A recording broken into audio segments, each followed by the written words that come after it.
Hola, ¿qué tal? ¿Cómo andan? Bienvenidas, bienvenidos a Desiguales.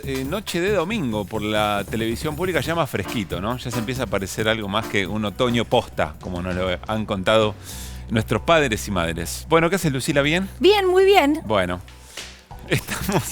Es un día Hoy tenemos, especial. sí, hoy Sepan que tenemos es un día de una especial. Vieron que esto es como un matrimonio televisivo, es lo que ocurre con las parejas que se ven básicamente 5 días a la semana, pero hoy está en un muy buen día y no lo sabe, ya se va a dar cuenta. Bueno, programa muy completo, vamos a ir al galope y con cosas muy importantes. Primer dato, ustedes saben que ahora los casos positivos de COVID se miden semanalmente y los días domingo. Se conoció el dato hoy por la tarde y esta es la cifra que preocupa, 33.989 casos. Y con un aumento de casi el 100% respecto del domingo pasado, de la semana pasada, 92,6%. Lo vamos a charlar inmediatamente con Marta Cohen. Ella es médica, por supuesto, es patóloga pediátrica. Está trabajando en el Reino Unido, vino a presentar su libro a la feria, estuvo muy poquitos días y por suerte se hizo un rato para charlar con nosotros sobre el momento del COVID en la Argentina y en el mundo. También vamos a hablar hoy con el titular del INDEC, con el economista Marco Lavagna, porque el miércoles es el censo. El miércoles es feriado nacional, la recomendación es quédense en sus casas, los van a ir a buscar, pero hay muchísimas preguntas. ¿Por qué se incorporó esta vez el censo digital? Bueno, ¿cómo funciona este código? ¿Se lo tenés que dar vos? ¿Se lo puede dar alguien en tu nombre? ¿Qué pasa con los padres de hijos separados? ¿Quién, el padre o la madre, lo tiene que censar? Bueno, ¿cuándo se van a conocer los resultados? ¿Qué pasa con las estafas, ¿no? También hay mucha dando vuelta. Bueno, todo eso vamos a preguntárselo en un rato nada más a Marco Lavagna. Y hay dos cosas que personalmente no termino de comprender en este momento de la vida. Una tiene que ver la suerte de Boca y la otra las criptomonedas. Sencillamente no los comprendo. Ninguna de las dos cosas. Preferimos hablar de criptomonedas hoy en Desiguales, lo otro podía ser un poquito más complicado. Tenemos un living de especialistas. Hay muchas preguntas respecto de lo legal, respecto de la vulnerabilidad, respecto de lo especulativo y efectivamente algo que está en auge, pero que sin embargo ha tenido en los últimos tiempos una caída muy, pero muy fuerte, con experiencias muy concretas, incluso en países donde se legalizó y se tomó como moneda de curso legal. Así que vamos a tratar de sacarnos todas las dudas que tengamos sobre el tema criptomonedas en la segunda parte de Desiguales, más al estilo de cuando arrancamos con Lucila Trujillo hace un tiempo. Hace más de un año. Más de un año, efectivamente. Pero viste, somos un vínculo duradero, aunque no nos dabas ni 2 pesos. Programa libre de humo, como siempre, Desiguales. Entiendo que nuestros compañeros tienen tiempo para vender, ¿no? ¿De qué vamos a hablar? Hablo del señor Pablo Ibáñez, que ha regresado. ¿Cómo le va? ¿Cómo estuvieron en las Europas? Muy bien, muy bien. Mucho ¿Trabajando trabajo. mucho? Sí, mucho viaje, mucho trabajo. Estuvo acompañando la gira presidencial, digámoslo, porque quizá estaba de vacaciones. Y ¿no? justamente de eso vamos a hablar un poco. A veces uno hace mucho tiempo trabaja de periodista. Yo he hecho muchas coberturas y siempre está como la duda de cuáles son de fondo las demandas, las expectativas y qué se hace en una gira presidencial. Sobre todo en la Argentina, en particular, como los tiempos son tan cortos, todo es tan inmediato, a veces no se termina de entender los tiempos de la diplomacia, los tiempos de la gestión, los tiempos de relaciones, a veces de construcción muy lenta para lograr en algún momento un resultado. Y de eso vamos a repasar un poquito porque se abordó la interna en 2 ejes muy puntuales, la cuestión de la guerra y algún efecto en la interna del Frente de Todos, pero vamos a meterlos en la otra agenda, cuestiones que se charlaron y una cuestión más de fondo, de cómo funciona el proceso de la diplomacia, que a veces es muy lento, muy trabajoso y que no siempre tiene buenos resultados. Can de voto, ¿de qué va hoy? Vamos a hablar de criptomonedas, tratar en primer lugar de entender de qué hablamos cuando hablamos de criptomonedas y después hacer un breve repaso de lo que sucedió esta última semana y por qué llegó a las tapas de todos los diarios, ¿no? La docente voto. Me pongo en modo docente el domingo. Pedagoga, muy bien. Bueno, que aparte hoy es el día del profesor universitario hoy. Bueno, Feliz saludamos. Feliz día, voto. Y los acompañamos en su reclamo salarial. También, por otra importante. parte. Bueno, nos vamos al living porque ya estamos con la doctora Marta Cohen. Doctora, ¿cómo le va? Hola. Muchas gracias por haber venido a Desiguales. Bueno, muchas gracias Estuvo a ustedes. Un ratito, llegó el jueves y ya se va mañana. Llegó el jueves al mediodía y me voy mañana a la mañana. Bueno, nos sentimos muy privilegiados de que nos haya dedicado un rato. En la feria la presentación del libro estuvo muy bien. Yo vine por eso. Un mundo en pandemia. Un mundo en pandemia. Realmente creo que sí que estuvo muy bien. La sala estaba llena. tuve que firmar muchísimos libros, vinieron compañeros de la facultad, familia, amigos, gente del público, gente que me seguía, seguidores de Instagram, así que todo muy lindo. Bueno, ya vamos a hablar seguramente más del libro, pero si le parece nos metemos en un informe muy breve, pero que resume lo que pasó en las últimas semanas en la Argentina, ¿no? Este aumento en el número de casos ya a más de 2 años del inicio de la pandemia. Lo vemos.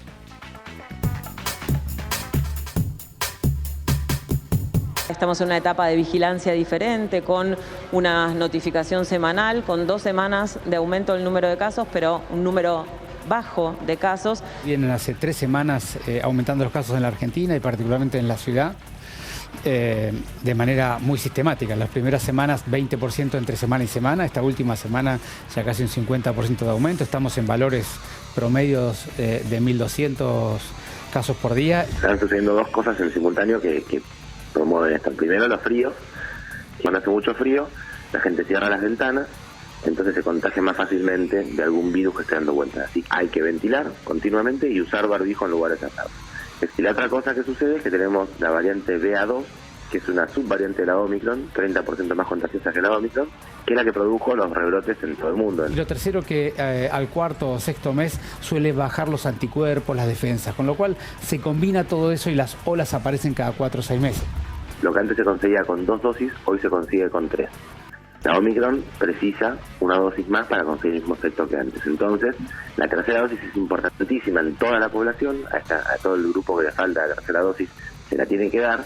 Y los que tienen más de 50 años, y ya pasaron 4 meses desde que recibieron la tercera dosis, tienen que darse la 4ª. Queríamos preguntarte algo que creo que nos está inquietando a todos y a todas en buena medida, que es si estamos frente a una 4ª ola de COVID, a un rebrote o como llamarlo. Sí, claramente nosotros lo que venimos tratando de transmitir es que no va a desaparecer el virus. Tenemos una etapa totalmente distinta, que se aumentan los casos, que eso no se traduce en hospitalizaciones y muertes, de ninguna manera se puede comparar con los meses anteriores.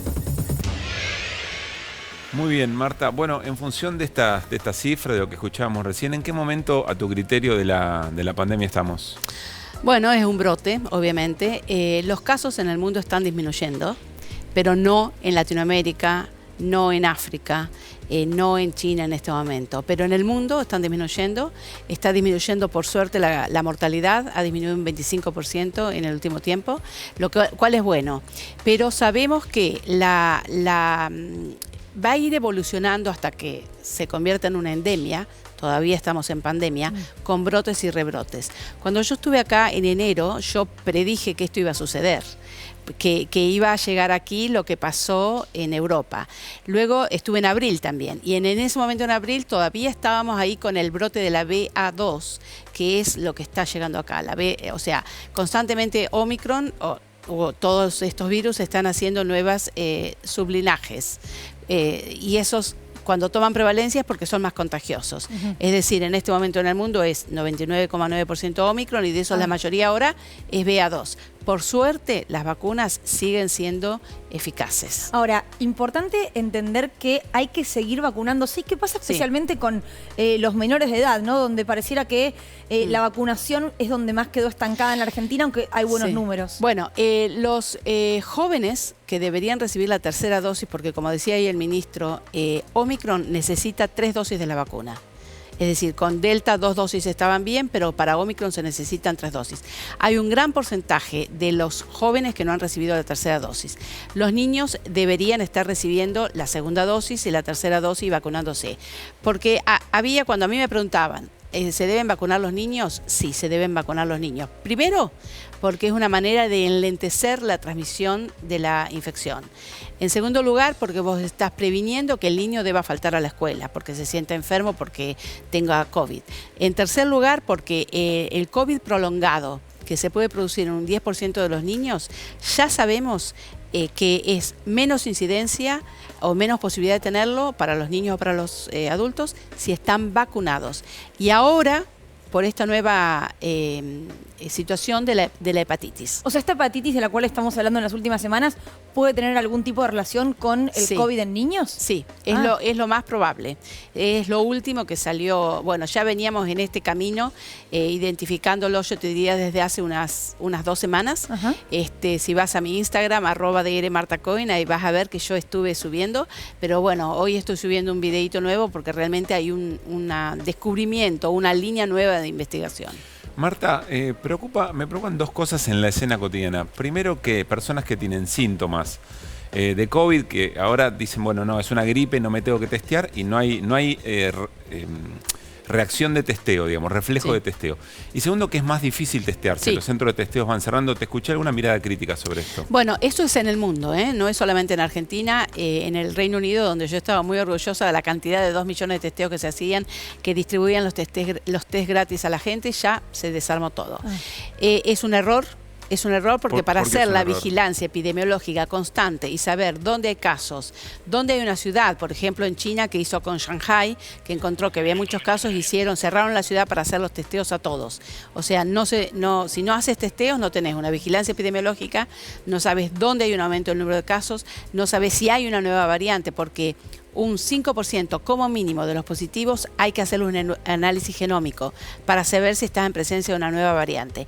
Y de repente, si desarmamos los centros de testeo, nos vamos a encontrar con que a lo mejor hay una nueva variante y cuando la identifiquemos va a ser tarde o podría haber sido antes. Entonces es importantísimo. Y por otro lado, el nuevo Omicron ya no se presenta tanto con anosmia o con los síntomas de antes. Se presenta con dolor de garganta, con temperatura, con rinorrea y con tos. Rinorrea Es secreción cuando nasal y moquear, tos. O digamos. sea, como síntomas de una gripe. Entonces vos tenés eso y no sabés si es gripe o si es Omicron. Es importantísimo que se den la vacuna para la gripe, porque va a haber más casos de gripe de cualquier manera. Claro. Así que es importante testear, pero además es importante identificar qué. Y lo último en este aspecto puntual, también dice, bueno, pero ahora ya se cursa como una gripe, es una cosa muy leve. No. ¿No? Bueno, sí, para la mayoría de la gente vacunada sí. Por suerte esta es la eficacia de las vacunas, que no protege tanto contra la reinfección, pero sí protege más de un 80%, 89% contra la enfermedad grave o la muerte. Entonces, en general, las personas jóvenes o sanas, inmunocompetentes, es una gripe fuerte. Pero las personas mayores, las personas inmunocomprometidas, si se contagian de COVID pueden morir, aunque tengan las 3 vacunas. De hecho, en el mes de marzo, en el Reino Unido, teníamos 2.000 fallecimientos por semana. 2.000 fallecimientos por semana y llegamos a tener, antes eran 2.500 por día. Sí, claro. Ahora son 2.000 por semana. Y en general eran personas que tenían una dosis, 2 dosis o ninguna, o personas mayores o vulnerables. Es muy bajita la cantidad de gente con las 3 vacunas y sanas que fallecía. Es decir, aunque a nosotros no nos pase nada porque tenemos las vacunas o porque porque sos joven y sano. Bueno, tenemos que ser solidarios respecto a las personas que sí. Exactamente, Bien. exactamente. Y por favor a los jóvenes que se vayan a dar la 3ª dosis. Hay muchísimos jóvenes que no se la han dado. El frío no enferma, es una frase que suele escucharse mucho, ¿no? de parte de médicos, pero uno comienza a bajar la temperatura y empieza a escuchar más casos de Sí. personas enfermas justamente.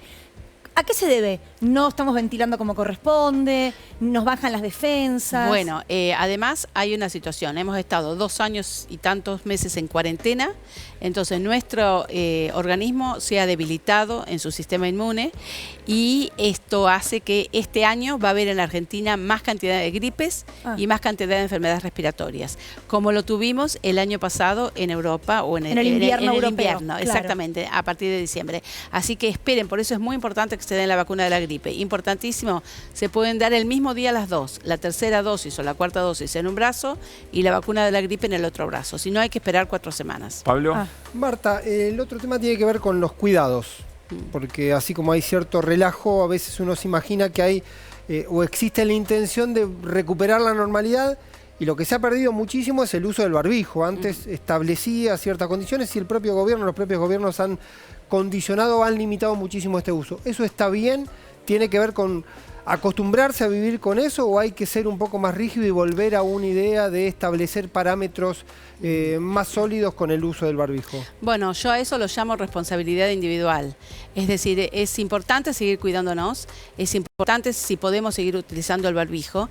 El barbijo daría una protección de un 67% para evitar que uno se contagie, para evitar contagiar a otro y además, si es el caso de que uno se contagia, la cantidad, la carga viral va a ser menor. Así que usar el barbijo es importante, eso es responsabilidad, es importante ventilar los ambientes, es importante utilizar monitores de dióxido de carbono para saber cuándo hay que abrir una ventana y filtros HEPA para hacer que si hay una persona positiva con una carga viral, eso se diluya.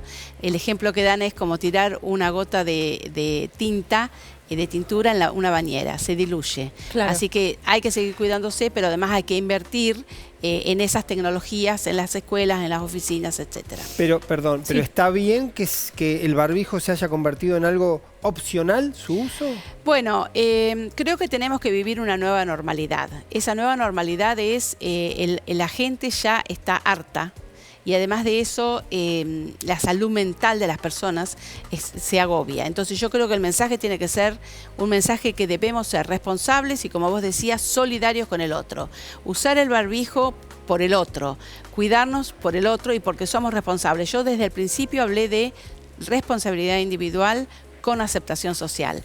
Así que en los hospitales tiene que ser obligatorio. Claro. En el transporte público tiene que ser obligatorio. Yo cuando viene en el avión, obligatorio. Ahora, ¿qué pasa en un negocio? Y yo creo que hay que seguir usándolo. Es muy importante que los comerciantes, los que están detrás del mostrador, lo tengan puesto. Entonces uno entra y se siente que, bueno, es eso, ese compromiso, Sí, claro, lo tiene puesto, yo me lo pongo también. Marta, muchísimas gracias por haber venido, buen viaje, Gracias. Éxitos con el libro. Bueno, muchas gracias. Y gracias por la dedicación. Sí, gracias por el tiempo dedicado Gracias. a todos los medios de Argentina durante tantos Muchas meses. gracias, un placer. Gracias. Gracias. Bueno, nos vamos a la mesa Vamos. porque vamos a charlar sobre otro tema que genera muchas preguntas y que lo tenemos muy pero muy cerquita y tiene que ver con el censo 2022. Se va a realizar el próximo miércoles, Sí. pero estaba la posibilidad de hacerlo de manera virtual. Estamos en comunicación con el director del INDEC, Marco Labaña, para sacarnos algunas dudas cuando falta tan poquito. Marco, ¿cómo le va? Pablo Caruso, Luli Trujillo en Desiguales, saludamos en Televisión Pública. ¿Qué tal? Bien, buenas noches. ¿Cómo andan ustedes? Bien, muy bien, muchísimas gracias. Varias preguntas y muy de volea, digamos, ¿no? Primero, ¿con qué porcentaje ya se ha cursado el censo virtual? ¿Qué porcentaje de personas lo han completado? En este momento estamos aproximadamente el 38%. Son unas, ya censadas, tenemos unas 17.800.000 personas. Un número muy, muy grande. Sí, claro. Ahora, Marco, esas personas que ya se censaron virtualmente y que ahora tienen ese código de letras y números, ¿qué tienen que hacer el miércoles? ¿Tienen que estar sí o sí en su casa? ¿Puede un vecino entregar ese número o el encargado del edificio? Sí, a ver, las personas se tienen que quedar en sus casas para entregar al censista. Estamos pensando que va a ser un operativo, dado el éxito que está teniendo el censo digital, bastante más rápido que en otras oportunidades, con lo cual la gente se tiene que quedar en sus casas. Acuérdense que es un feriado, sí, sin actividad comercial, sin actividad de teatro, cines, deportivas, justamente para que la gente se quede en sus casas.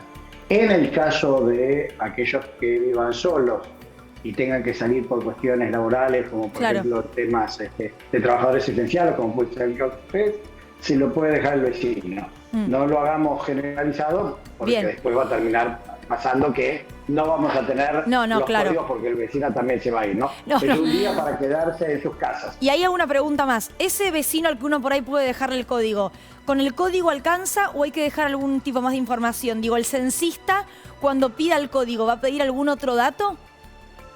Sí, el censista va a pedir el código y va a preguntar cuántas personas hay en la vivienda. Esto, cuántos varones y cuántas mujeres. Esto nosotros lo hacemos de forma de tener validación de las respuestas que hemos tenido en el censo. Como era la primera vez que se hace un censo digital, queríamos tener algunas validaciones adicionales. Bien.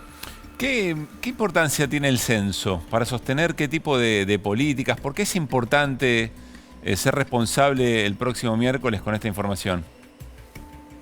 A ver, yo siempre digo lo mismo, empiezo primero por algo más estructural, que es el único momento donde te vuelve a permitir conocerte sobre quién sos. Por eso justamente al reconocernos de este año como lo eslogan, ¿no?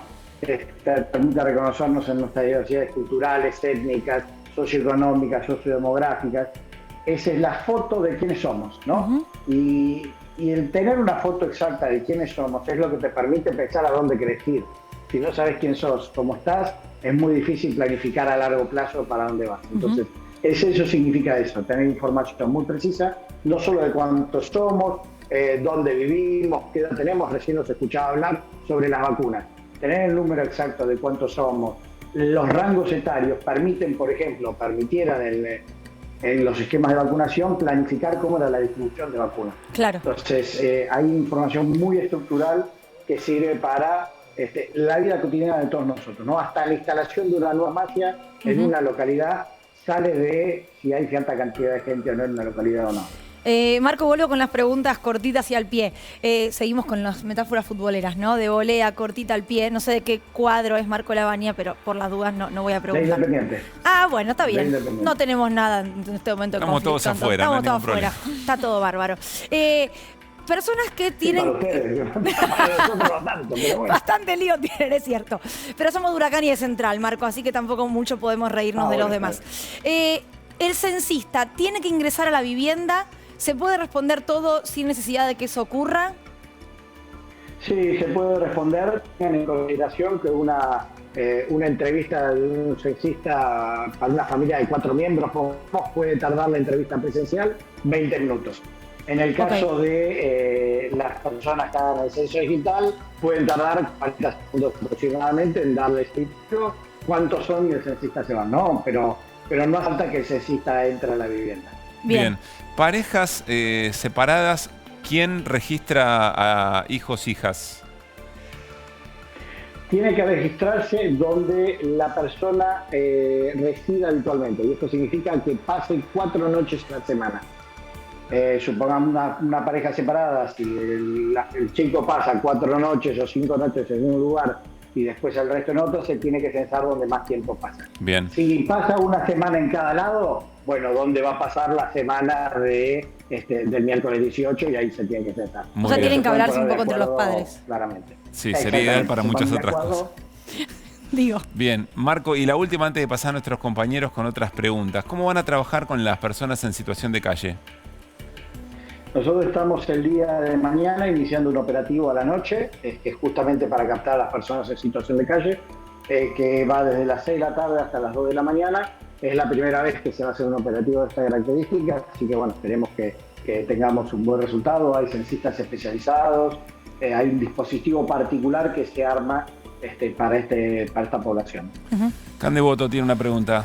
Sí, volviendo a la coyuntura y en particular con el informe de inflación, veíamos que el sector que más había aumentado era indumentaria, que creció 9,9% en abril. Y lo que dicen desde el sector productor en Argentina es que hay ciertos problemas en cómo se mide ese número. Entonces quería preguntarle a Marco cómo respondía ante esas críticas. Claro, dicen que van solo a los shoppings. Eso lo dijo una representante de Más Proteger menos, acá claro. en Desiguales. Que es un sector que tiene mucha importación y por eso los precios.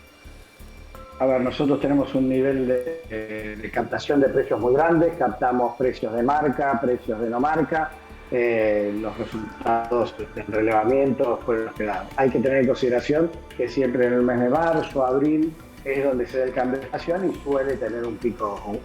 Pero no hay problemas en la medición y claramente no vamos solamente yo. Bien. Marco, también tiene que ver con la coyuntura, tiene que ver con inflación, es economista, es un hombre de la política también, y hubo un debate en este tiempo. ¿Cuánto impacta la discusión política en la cuestión de la inflación? Le pido de alguna manera que hable en esa condición de economista y dirigente si tiene una lectura sobre ese fenómeno particular, si el ruido político tiene un impacto sobre la economía en la Argentina. A ver, siempre hay una interrelación entre economía, política, política y economía. Esto desde ya que es así. La inflación obviamente en Argentina es un problema estructural que se viene arrastrando hace hace mucho tiempo. Y bajarlo no es fácil, ¿no? Bajarlo requiere una política más larga, un par de años, y requiere que se trabaje en esa línea, ¿no? Después, sobre las discusiones políticas de la coyuntura, como director del INDEC no me corresponde meterme justamente para mantener apolítico que tiene que ser un organismo como el INDEC. El INDEC es un organismo técnico y no nos podemos poner a opinar sobre política. Cuando el día de mañana que no esté en el INDEC veremos opinar, pero como director del INDEC debo mantener una situación sin interponernos en la política y sin opinar sobre los procesos políticos. Bien. Marco, quiero hacer una última pregunta sobre los resultados. Entiendo que el de cantidad de población se va a conocer muy pronto, ¿no? Pero luego, ¿cuánto tiempo demanda el análisis?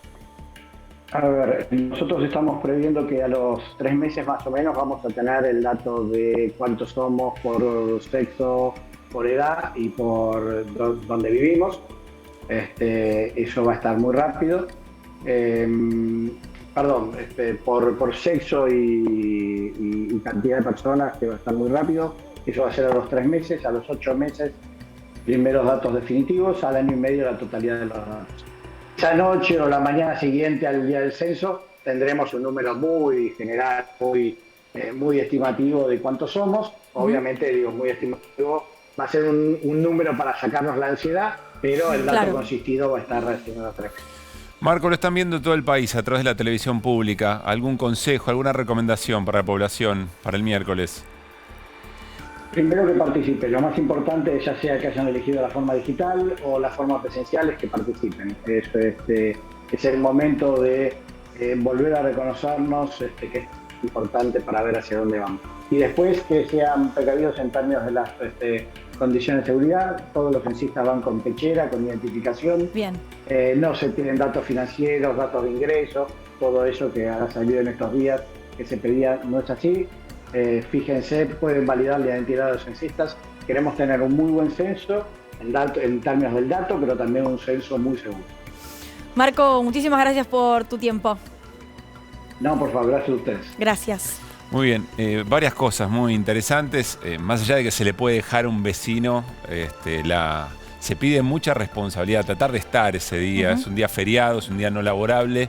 Las personas que tengan algún trabajo esencial por alguna razón pueden efectivamente dejarle el código si completaron de manera virtual, pero la verdad sería muy importante que todos y todas estemos ahí para poder cumplir con esto que después sustenta políticas públicas, ¿no? Sí. Sabemos quiénes somos, dónde estamos parados. Y si qué pueden nos hacerlo falta. digital, que aprovechen.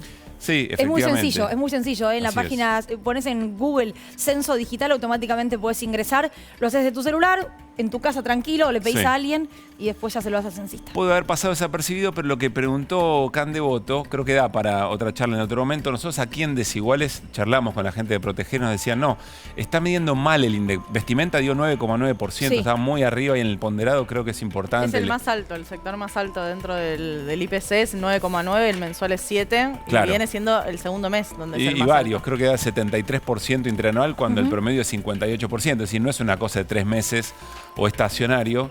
Y lo que nos dice Marco Labaña, nosotros tenemos una amplia medición, así que no es cierto que medimos solamente en los shopping y por eso da tan arriba el tema de los precios, para seguirle en otro momento, ¿no? Vamos a hacer una tanda, pero al regreso, lo prometido es deuda, criptomonedas, ¿qué son? ¿De qué van? ¿Son seguras? ¿Hay que regularlas? Pablo Caruso. Sobre todo eso hablamos y también con el señor Pablo Ibáñez, lo que dejó, o de qué se trata, mejor dicho, una gira presidencial. Ya venimos.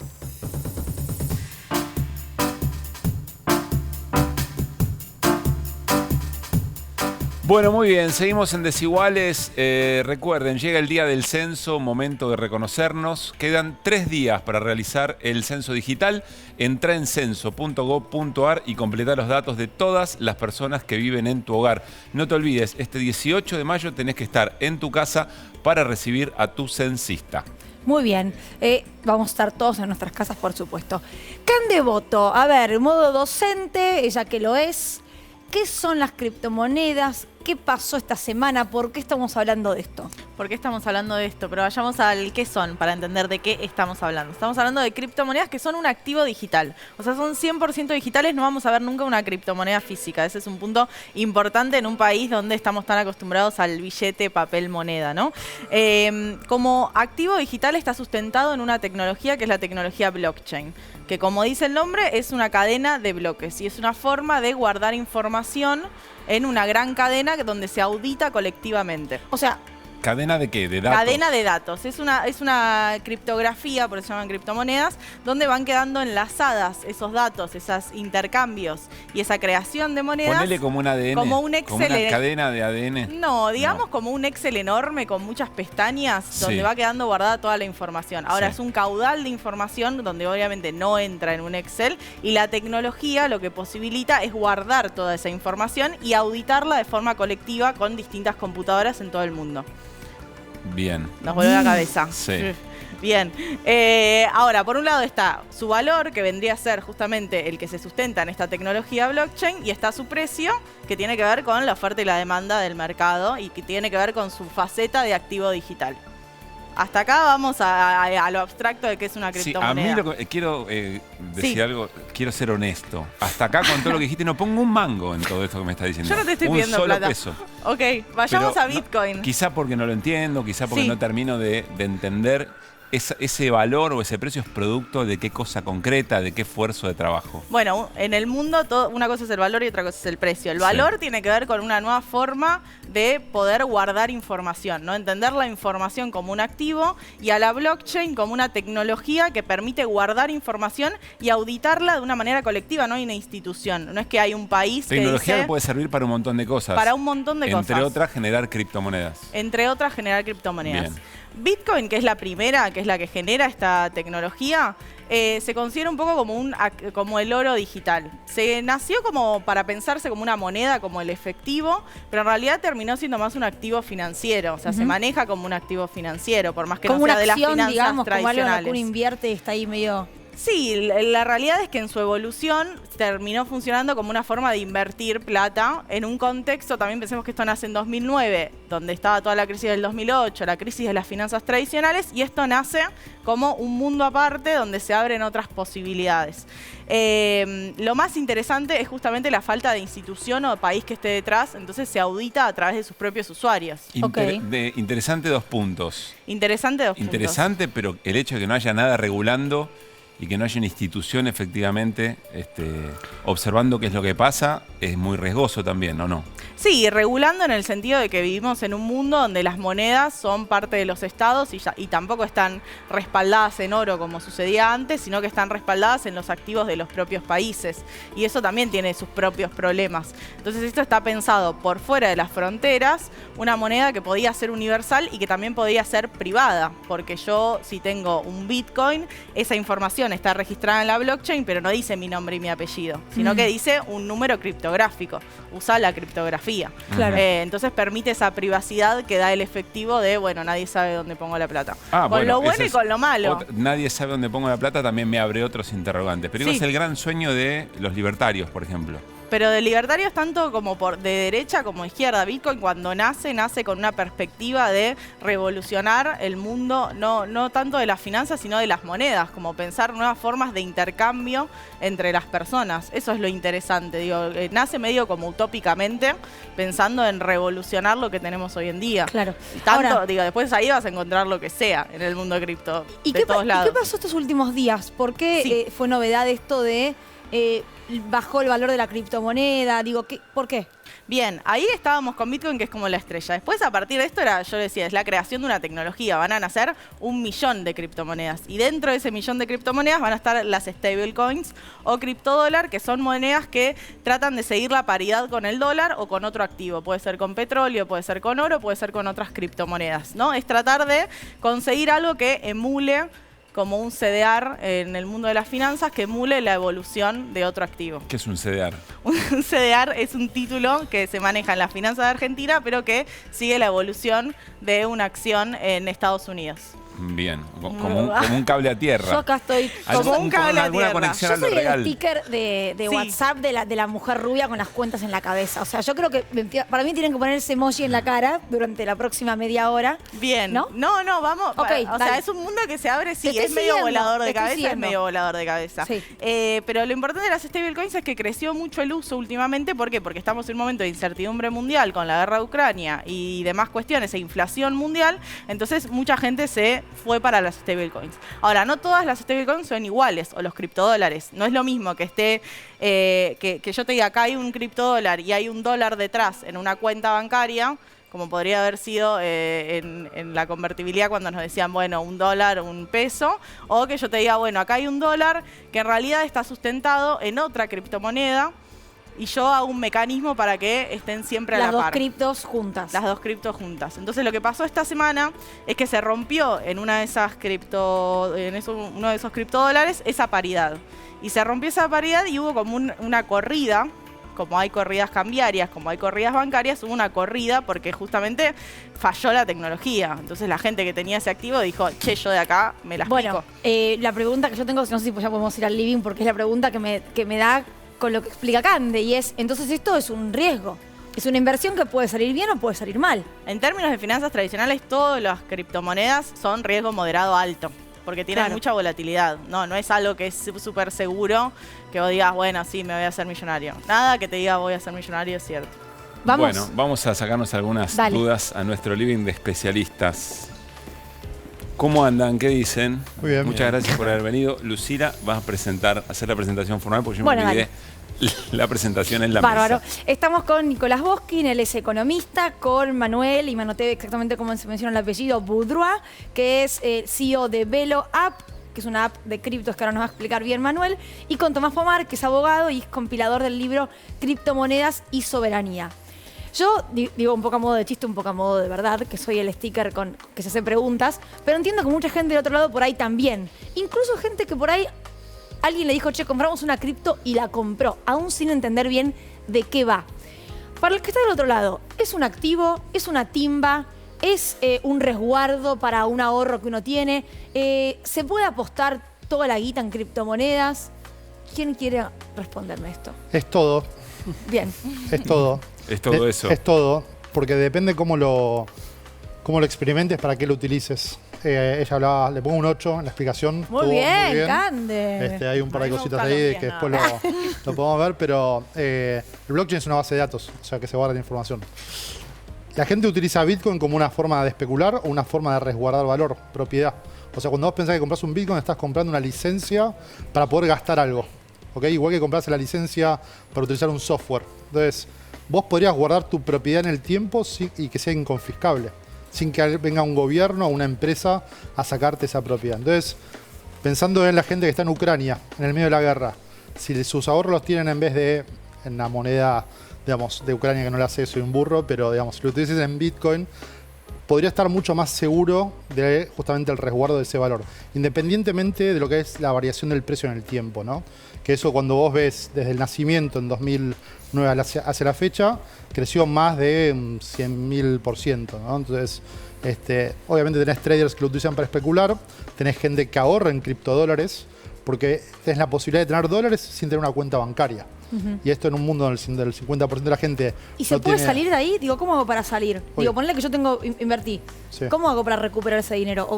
Y con ganancias. ¿Quién me lo da? Lo más básico es el peer-to-peer, el par a par, digamos, ¿no?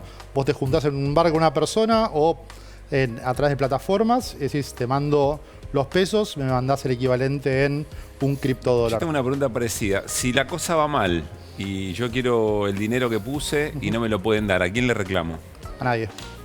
Excelente. Nicolás, como economista, todo esto que estamos conversando, ¿cómo lo ves? A ver, el capitalismo durante toda su historia inventó un montón de recursos financieros, un montón de distintos tipos de activos en los cuales se canalizó la inversión. Primero con acciones, en muchos momentos hubo un fuerte impulso de los bonos estatales, acciones de empresas, obligaciones negociables de empresas. De los 70 en adelante esto creció con la financiarización, incluso con la compra y venta de bienes físicos para especular. Digamos, comprar petróleo, pero que la mayor parte del petróleo que se compra y se vende no se mueve, no son barriles que físicamente se mueven, es gente que compra y vende. Pues decir, la especulación no se inventó con las criptomonedas. No, digamos, desde el origen del capitalismo, si quiere, ha habido innovaciones financieras e innovaciones tecnológicas y cosas que han ido conjuntamente. En todos los casos son innovaciones que tienen como resultado transformaciones en lo tecnológico, pero también en lo real. Y en todos los casos han estado, de alguna manera, ancladas a la economía real. Digamos, no es un mundo que funciona por fuera de la realidad. Y por eso tiene sentido discutirlo y pensarlo. Para tener un par de datos básicos, en Argentina se calcula más o menos 1,5 millones de personas tiene criptomonedas. ¿1,5 millones? 1,5 millones. Es más o menos el 4% de la población del país y es parecido al promedio mundial. Bien, digo, para una idea, o sea, el stock mundial de criptomonedas es de más o menos el doble del PBI de Argentina, en el stock mundial. Un poco más del doble del PBI de Argentina, más de un 40% es en Bitcoin, que es la principal, el más grande, digamos, y el resto en las demás. Todos los días se comercian cerca de 90.000 millones de dólares en criptomonedas. Para que tengamos una idea, la sumatoria de todo lo que se comercia en las bolsas del mundo es de 600.000 millones. Para dar una idea de la comparación entre los números. O sea, es una cosa que es gigante y está creciendo mucho, pensamos que se inventó hace 13 años, pero que no deja de ser un porcentaje significativo, pero pequeño del mundo financiero. Digo, la mayor parte del mundo financiero sigue corriendo por otros canales, digamos, pero está creciendo. En ese sentido, como innovación, tiene la particularidad que está fuertemente desregulada. Hay otras cosas que también están desreguladas. También hace mucho existen las cuentas bancarias o las empresas fantasma en paraísos fiscales. Hay un montón de estructuras ideológicas que se escapan de la regulación de los gobiernos. Y eso siempre ha asumido desafíos. Esto también insume desafíos y está claro que la regulación es un desafío fuerte. Por eso hace poco salió la regulación del Banco Central para prohibir que los bancos comercien con criptomonedas. Los bancos son el gran actor del capitalismo contemporáneo y están fuertemente regulados. Y obviamente la volatilidad que tiene estos mercados hace que sea riesgoso para mucha gente. A mí, ese es el punto donde recién Pablo decía, ¿no? ¿A quién le va a reclamar uno? A nadie. Quizás, y Tomás te lo pregunta a vos, con las criptomonedas no hay conciencia de que hay un riesgo. Digo, parecería ser en el discurso generalizado, incluso en la charla con amigos que uno puede tener, que es un lugar 100% seguro. Digo que ahí, perdón que lo diga así, nadie te va a cagar. No, es una locura, digamos. A ver, yo quiero comparar algo que señalaste vos al principio, cuando dijiste es todo. Me pareció muy buena respuesta. Creo que algo que hay que tomar conciencia es que esto es una tecnología, ¿sí? Y no todas las monedas son lo mismo. No es lo mismo Bitcoin que un montón de altcoins, que lo que pasó con algo que se llama DeFi, que es el caso de Luna esta semana, ¿sí? Pero hay que tomar conciencia de que esto también implica un cambio de la perspectiva de cómo funcionan los sistemas financieros, ¿sí? Uso un ejemplo nada más. Por ejemplo, El Salvador. El Salvador, sí, que es conocido el caso, que lo estableció como moneda de curso legal, ¿sí? Algo que se pierde muchas veces de esta realidad, que todo el mundo la toma como especulativa, como una inversión y demás, es que, por ejemplo, El Salvador con esto trabajó un problema específico que tenía, que era el problema de las remesas, ¿sí? El Salvador tiene una gran parte de la población fuera del país que envía remesas de Estados Unidos. Y esto implicaba un costo muy alto, por ejemplo, con Western Union, ¿sí? Lo que hizo El Salvador con esto, más allá de si era una inversión riesgosa o no, fue atender un problema que eran las comisiones que estaba llevándose una empresa privada. Ahora bien, como estamos diciendo acá, cualquier persona que diga que acá no hay riesgo, te está mintiendo. Es decir, en ninguna cripto no existe riesgo. Lo que pasó esta semana con Luna es claramente un recordatorio para todo el mundo de que no cualquier criptomoneda es un lugar seguro para poner dinero y que toda persona debería tener un poco de análisis sobre dónde se está metiendo y dónde pone sus ahorros. Pero ¿cómo hace una persona común para saber qué criptomoneda es menos volátil que otra o menos riesgosa que otra? En primer término, un elemento que se usa comúnmente es saber cuál es la capitalización de mercado que tiene para, en virtud de eso, mayorse a nivel de dinero. Perdón, y eso traducido. Sí, claro, ¿qué es capitalización de mercado? Yo diría que todos los activos son riesgosos. El peso, el dólar, Bitcoin, Luna, todo tiene un riesgo inherente. No, pero el peso y el dólar o las monedas corrientes hay una regulación por detrás que eventualmente hay reglas de juego que pueden no cumplirse. Sí, y que pueden cambiar también. Lo interesante de las criptomonedas es que las reglas no cambian. Están definidas matemáticamente, se programa y se corre digamos, se pone a correr como un software y eso no se puede modificar. Y eso es lo que tiene de valioso la tecnología. Pero eso no le da el valor. ¿Qué es lo que le da el valor? Justamente la utilización. Él habló del tema de las remesas. entre el 20 y el 25% del PBI de El Salvador son de remesas, provienen de remesas. Son algo así como 400 millones de dólares al año en comisiones que empresas se quedaban que podían llegar a El Salvador. Entonces, ¿cuál es el valor de la tecnología? Que más dinero llegue a la población. Entonces, hay que empezar a ver que independientemente de la cuestión especulativa, que está muy bien y hace que los mercados crezcan, son las utilizaciones concretas de cómo la gente puede resolver que le llegue más dinero, cómo puede ser que ahorre mejor, que tenga más certeza sobre, digamos, el ahorro futuro y la herencia de su dinero en su familia, ¿no? Hay muchas cosas que no estoy comprendiendo. En principio, estamos hablando de El Salvador, que es el país que en el momento en que lo acepta como moneda local empieza a bajar el precio hasta tal punto que efectivamente genera un problema incluso con la propia deuda externa que tenía El Salvador. Entiendo que está por entrar en algún problema de cesación de pago. O sea, no termino de entender qué es lo bueno que ha ocurrido cuando tenemos un caso muy concreto que efectivamente se regula y se va al tacho. Mira, yo iría a otro ejemplo, porque yo estoy de acuerdo con lo planteado, es ver el valor en los usos, ¿sí? Por ejemplo, con lo que está pasando hoy en día... Pero verdad, ahí es el uso de la tecnología, Claro. no la criptomoneda como un lugar de generar más plata con la que yo pongo de inversión o ni siquiera de reserva de valor. Ver valor en las posibilidades que te da el uso de la tecnología, estoy planteando. Por Sí. ejemplo, pongo un ejemplo tal vez más distante. El conflicto que está sucediendo ahora en Ucrania, ¿no? Hay bolsas de valor que son bolsas de monedas donde los estados tienen reservas, ¿sí? Por cómo está armado el sistema tradicional, que la mayoría de la gente no conoce el sistema tradicional financiero. La gente no usa habitualmente un SWIFT para transferir dinero, no sabe cómo funciona el SWIFT, cómo es el consorcio de bancos detrás, ¿sí? Con el conflicto en Ucrania, lo que ha pasado este año, que es muy grave, es el Estado ruso vio sus activos congelados, ¿sí? Por sanciones. Imaginemos que eso no sería posible con Bitcoin. No sería posible que un Estado sancione congelando los fondos del otro. Entonces, yo agrego esto al uso que él planteó a las remesas. Veamos el valor en la idea de tener un sistema que nos permita transmitir dinero de una forma que no sea confiscable por otro Estado. Digo, para marcar un uso de esto. Sí. Para mí- Y otro caso que me parece es muy importante es la censura. Bitcoin es una moneda nativa de Internet, o sea que es el caso de uso que le faltaba a Internet, básicamente, el dinero. Y vos podés tener un sistema, digamos, de transmisión de valor, un sistema de pagos que es incensurable. Vos sos un estudiante de ingeniería que trabaja desde Irán y publica papers que usualmente se utilizaría redes, como dijo él, que pueden ya estar bloqueadas como Visa o Mastercard. Él no podría estar cobrando por las notas que él publica. Y hoy eso, digamos, se lo permite gracias justamente a Bitcoin, porque Bitcoin no tiene ningún tipo de límite en cuanto a cómo se mueven las transacciones. Y te agrego un último punto, es todas las transacciones en Bitcoin y en general casi todas las criptomonedas, el 99.9, son pseudoanónimas. Eso significa que no están a nombre de nadie, pero son totalmente trazables. O sea, van dejando un hilo que es público y abierto, que se ve en el blockchain, donde vos podés ver cómo el dinero fluye. Eso en el efectivo, por ejemplo, no existe. ¿Cande? Sí, para mí es interesante pensar, pensando esto de los usos, ¿no? ¿Cómo ven al mundo cripto de acá a 5 años, pensando en que la mayoría de la gente, vos decías 4 millones de personas lo usan, bueno, digo, el 4% de la Argentina lo usa, sigue siendo muy chico y sigue siendo un mundo muy de nicho. ¿Cómo lo ven de acá a 5 años y el rol de los estados en una moneda que justamente rompe un poco el paradigma de fronteras nacionales? Tenemos 30 segundos para cada Nicolás. uno. Esto es televisión, me van a odiar. Sí, no, a ver, lo que decir es que efectivamente es todo súper riesgoso. Hoy en día, más allá de que efectivamente hay potencialidad de las criptomonedas en términos de generar otros canales de intercambio, la mayor parte del uso de criptomonedas tiene que ver con inversión financiera y no tanto con el uso en términos de usarlo para transacciones. La mayor parte del comercio mundial sigue siendo en monedas fiduciarias, en moneda en dólares. Y en ese sentido, la gente hoy en día, la mayor parte, digo, 75% de la gente en el mundo que tiene Bitcoin solo lo ha usado para especular, para resguardar valor, pero no para hacer transacciones.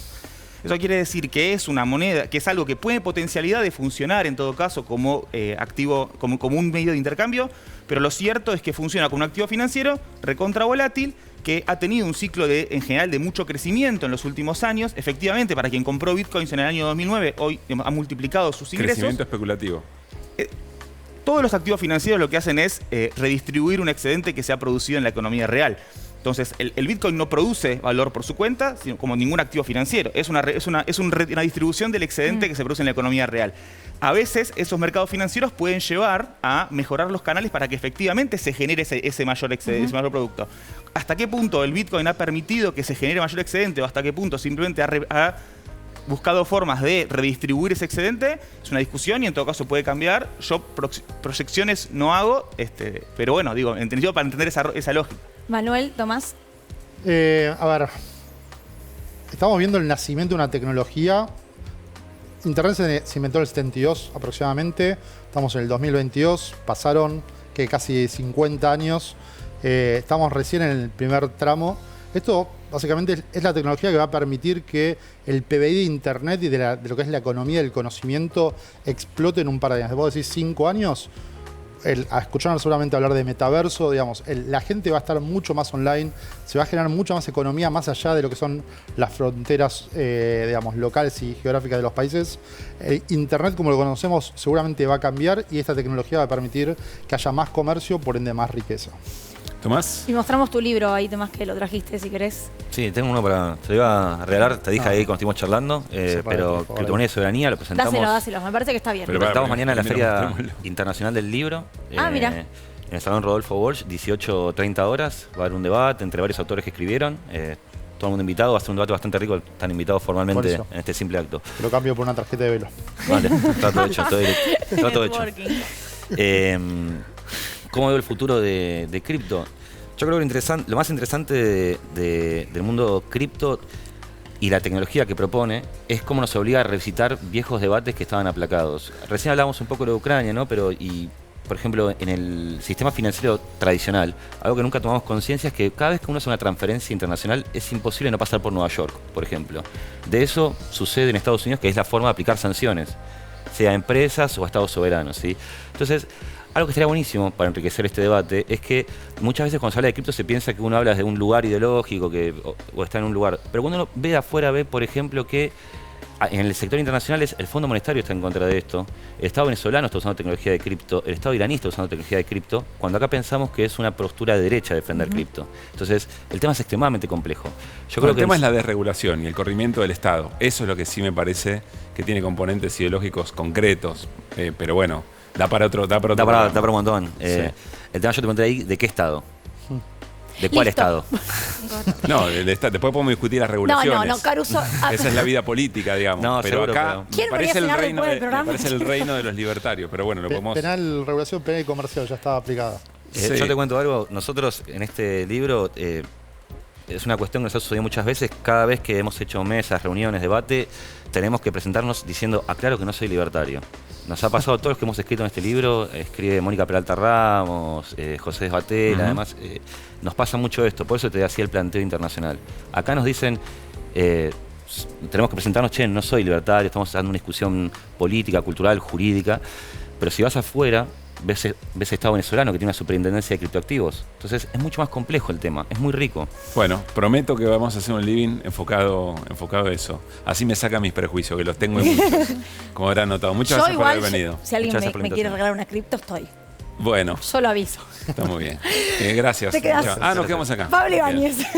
Nos vamos de algo que es muy reciente, algo muy antiguo como es la diplomacia, los tiempos de la diplomacia, las discusiones entre los estados para resolver algunas cuestiones, y siempre está esta historia de para qué sirve una gira presidencial, para qué sirve que un presidente, como ocurrió la semana pasada con Alberto Fernández, haga una recorrida por, en este caso, 3 países de Europa para discutir algunas cuestiones. Estuvo reunido con Pedro Sánchez, también estuvo con el rey de España, estuvo en primera reunión, el primer presidente latinoamericano que recibe Olaf Scholz, el canciller federal de Alemania, y luego estuvo con Emmanuel Macron, también el primer presidente que recibe Macron desde que asumió su segundo mandato. Son detalles, un poco anecdóticos, pero tiene que ver, digamos, en este momento de cómo entender una gira presidencial.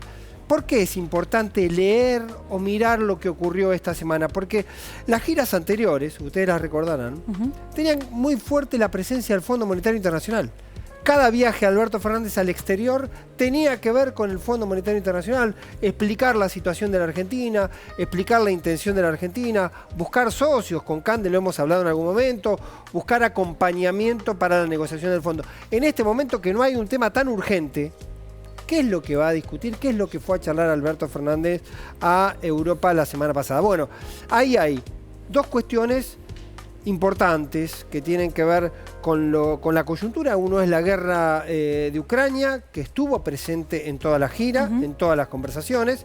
Un dato que a mí particularmente me llamó la atención o me instaló un interrogante es: Emmanuel Macron advirtió que entre 12 y dentro de un plazo de 12 y 18 meses, si sigue el conflicto en Ucrania, puede haber una catástrofe alimentaria a nivel mundial. Particularmente habló de África y de algunos lugares de Medio Oriente. Alberto Fernández viene advirtiendo que países vulnerables de América Latina, lo hace en este caso como presidente de la CELAC, están también en situación de riesgo por el aumento de los commodities y además porque habitualmente está el fenómeno de las vacunas.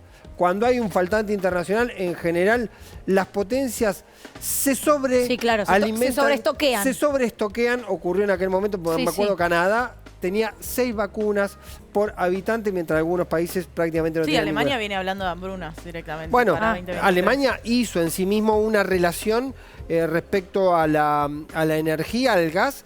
Compró en Medio Oriente a un precio exorbitante justamente para garantizarse el gas, a pesar del impacto que tenía esto en el mercado. ¿Y Argentina cae en ese contexto a ofrecer qué? Argentina cae en ese contexto a ofrecer dos cosas. Dos elementos que tiene disponible, pero no es de aplicación inmediata. Uno tiene que ver con la energía. Particularmente, el dato más poderoso de la visita a Alberto Fernández le lleva un plan prácticamente primero a Pedro Sánchez, que tiene que ver con el desarrollo de un megaproyecto vinculado al gas natural licuado. Hoy Argentina compra gas natural licuado, es uno de los grandes problemas vinculados a las divisas. Está hablando de que podría haber algún faltante de dólares en el tercer trimestre justamente por el aumento. Sobre eso va a operar el gasoducto Néstor Kirchner. Sobre eso cuando llegue, cuando esté disponible, pero el gasoducto Néstor Kirchner va a tener básicamente, en principio, para satisfacer la demanda interna. Sí. Pero ¿qué fue a hablar Alberto Fernández? Y lo hablé con Pedro Sánchez, también lo habló con el canciller alemán, de un plan para construir otro gasoducto que sería adicional al de Pedro Sánchez, plantas de licuefacción que tiene que ver con convertir el gas natural en gas natural licuado. Ahora, y exportarlo a Europa. ¿Por qué todo España? esto igual, Pablo, vos decías largo plazo. Eso es, ahí largo plazo. No está el otro gasoducto. Por eso digo. Quiero cerrar la idea del proyecto. ¿Por qué España? Porque el 30% de las plantas de regasificación que hay en Europa están en España. Por eso también un interés particular, tanto de Pedro Sánchez como del rey de España. Ahora es cierto esta cuestión que vos decís, todo 3-4 años, pero así funciona también las relaciones internacionales, así funcionan los grandes proyectos. De hecho, cuando se habló del hidrógeno verde recién, es un proceso inicial y posiblemente en 3, 4, 5 años haya una etapa. En algún momento lo tiene que empezar. En algún momento tiene que empezar. A eso me refiero. En algún momento tenés que ir, sentarte a charlar y decirle: tenemos esta idea, ustedes están interesados, ustedes pueden hacer lobby con sus empresarios para que inviertan. Claro. Y también está la pregunta, bueno, hoy hay una demanda particular que tiene que ver con el conflicto de Ucrania y Rusia, pero en algún momento también el gas se convierte en la gran energía de transición en este proceso de los hidrocarburos, de los combustibles recordemos fósiles. Que en Europa todavía se usa carbón, Alemania usa carbón, todo el proceso de gas también es parte de ir hacia una economía más verde. Exactamente, por lo menos una etapa intermedia, la energía de transición. Y esos son los puntos que a veces en el cortísimo plazo uno no llega a ver. Yo lo decía casi en términos personales, que hace mucho tiempo que cubro giras presidenciales, siempre está esa idea, bueno, ¿a qué viniste y qué te llevas? Y muchas veces hay una gira, hay una conversación, hay 5 conversaciones y no necesariamente al finalizar esa gira se logra un objetivo particular, sino es como una siembra que uno espera en todos los casos, porque además lo que se inicia en este gobierno, no se sabe qué gobierno ni de qué signo político en todo caso si continúa se va a terminar, con los proyectos de largo plazo. O va a terminar cristalizándose. Nos tenemos que ir. Bueno. Ha sido un placer, Candelaria Boto, Pablo Ibáñez, Pablo Caruso. Como Hasta siempre, mañana. ¿nos reencontramos mañana a las 9 de la noche? Sí, Para señor, ser mañana desiguales lunes. ya en la semana. Que pasen bien. Adiós.